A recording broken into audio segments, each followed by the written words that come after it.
Welcome to Our Money Chats, the Millennial Relationship Edition. You can email us at Our Money Chats. You can also tweet us at Our Money Chats on Twitter. And that address for the email is at Gmail, Our Money Chats at Gmail. Today's topic is loss of relationships, loss of friendships. There was a pastor, a very well known pastor in America, who commented on women mourning the loss of a relationship and women mourning the loss of a man in their life when those types of things occur. And it seemed to me, and I'll go ahead and try to get that video of that pastor making those comments posted in the comments section or in the description. I'll try to get that because I think it's important to understand what I'm referring to. It was disturbing to say the least to hear this pastor, talk about how women mourn relationships and how men, on the other hand, just move on to the next person without even much concern about, the past relationship or whatever happened.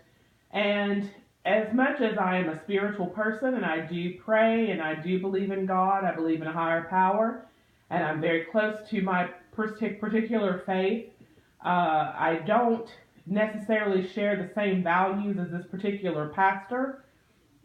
We are not of the exact same religion, but I do respect the religion he follows. And I felt like it was very odd the way he said this, and I wasn't sure what his point was. And he kept saying with force, you women, you tend to mourn a relationship for a long time. And you mourn that relationship and you mull over it and you think about it. And the man is already gone. He's gone. He's dating somebody else. He ain't thinking about mourning that relationship. He's not thinking about it anymore. He's put it behind him. It's over. It's gone.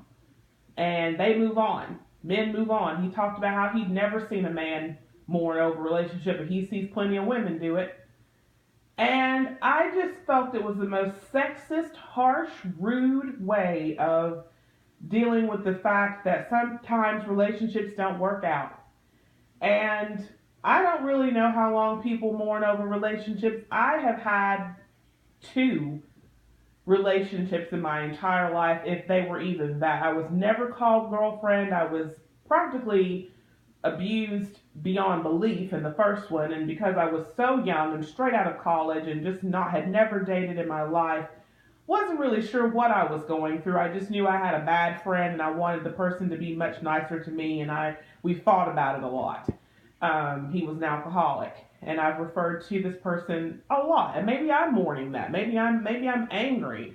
I feel like it's important to talk about because the relationship or whatever we had, and let's just, in my opinion, it was a relationship, and I felt that we were doing everything that people in relationships did.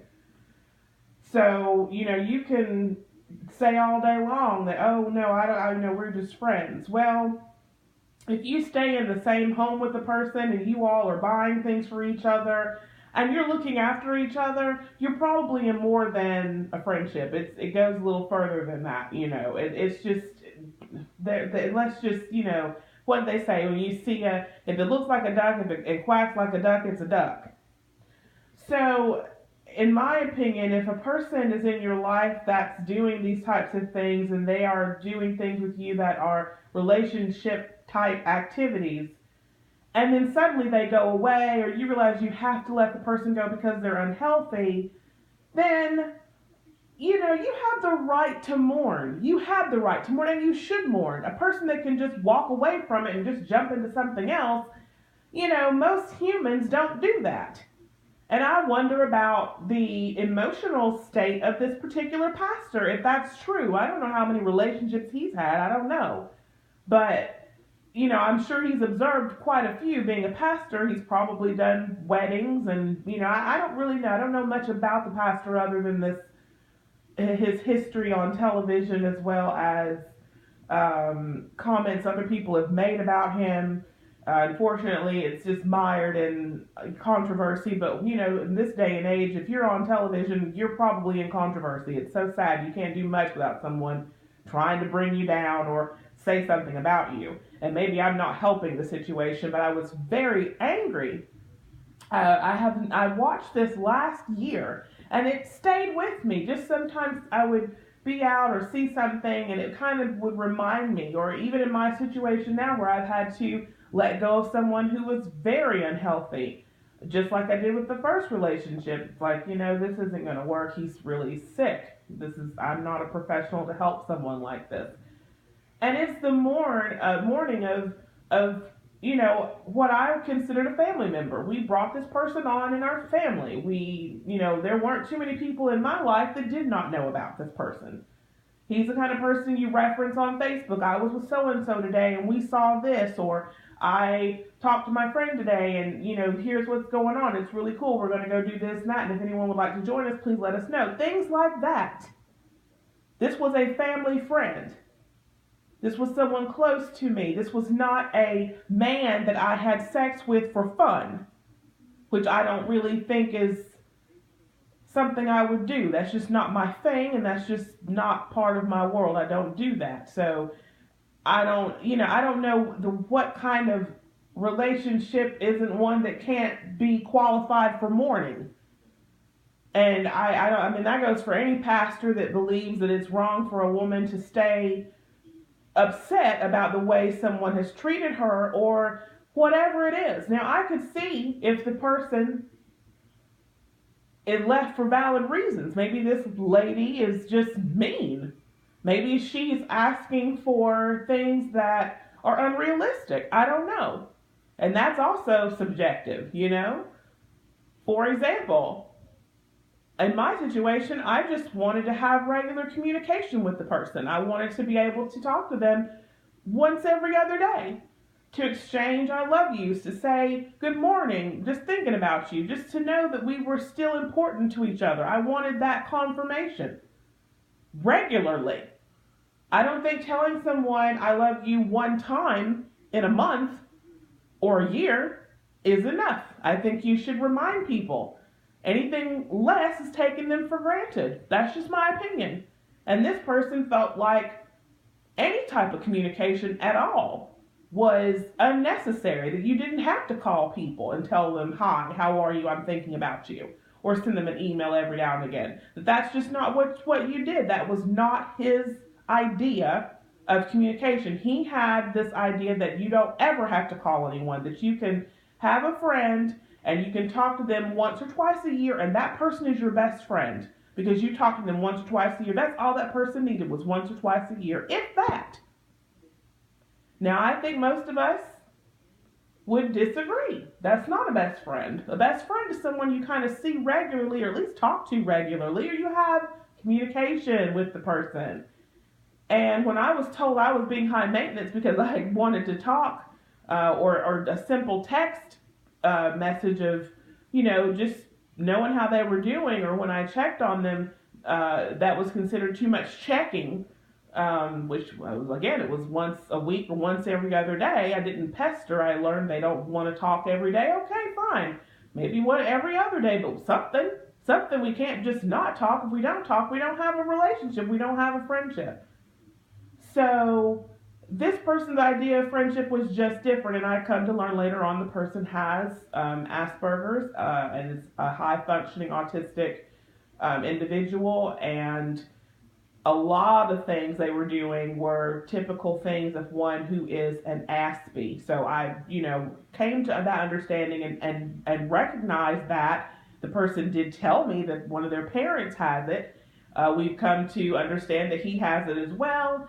And so I have accepted that I'm not a medical professional and I don't know how to handle those types of situations. So I'm leaving the person alone. They said they weren't really interested in moving forward with anything. They did do things that made us feel they were ready to move on and wanted to actually move to our city, but they never did follow through. They were always sort of getting halfway there, and they just couldn't finish whatever it was, be it a job application or finishing something about housing, anything that was moving toward, even visits, could not get on the plane, just could not seem to manage going that next step. They just would get all the way there, like the day before, the time to get on the plane, but then just could not do it. So, those are situations where I feel like a professional is probably going to have to be the person to handle the situation. I decided to say, all right, I'm not going to pursue this. I'm not even going to try to keep the person as a friend. It's just not working. No matter what we do in friendship or more, the person can't follow through. So I joined support groups to understand how to handle people like that and how to deal with those who who communicate differently or not at all. And I've just read tons of stories where ladies are just really unhappy, just completely unhappy, men as well, mostly the women being, living with someone who just doesn't communicate. And no, that's not all aspects, but the whole point of this is that, we cannot not mourn something. It's a sad situation. I'm very much in pain over this situation. I'm very sad.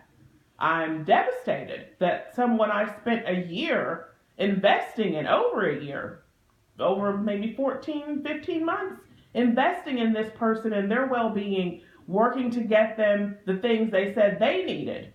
They wanted to move. I wanted to help with the move. All those types of things, just everything, anything they wanted. I was like, yeah, sure, we know someone who's got that. We can take care of that for you. And then getting it done. And then it was like, it just never, it didn't make a bit of difference. It's like they were happy about it 1 minute, the next minute they're gone, So, and it doesn't matter if the person is a person that has an ability challenge, or whether it's someone who is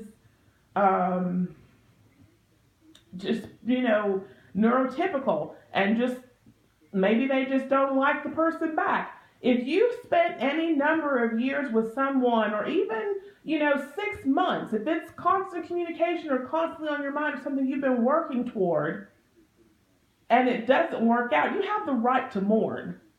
Anyone that says different, you gotta wonder about that person. It's like, that doesn't sound right. It's okay to mourn. It's okay to be sad that something did not work out.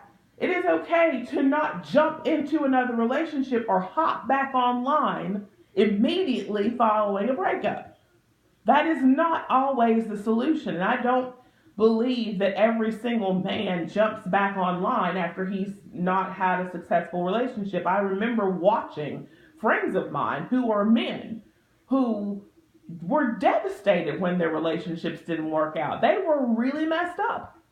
They were in pain. They were, we heard about it a lot. It's like, sometimes they just would need a moment. They had to sit down a second and just deal with their emotions around that. And there's nothing wrong with that. In fact, if I knew a man that did not get upset when his relationship didn't work out or when something went wrong and he didn't mourn the situation, I would be scared to be around that person, because it means they could do just about anything and not give a rat's ass. This has been another episode of Our Money Chats, the Millennial Relationship Edition. You can email us at ourmoneychats@gmail.com. You can also tweet us at ourmoneychats. Thanks for listening.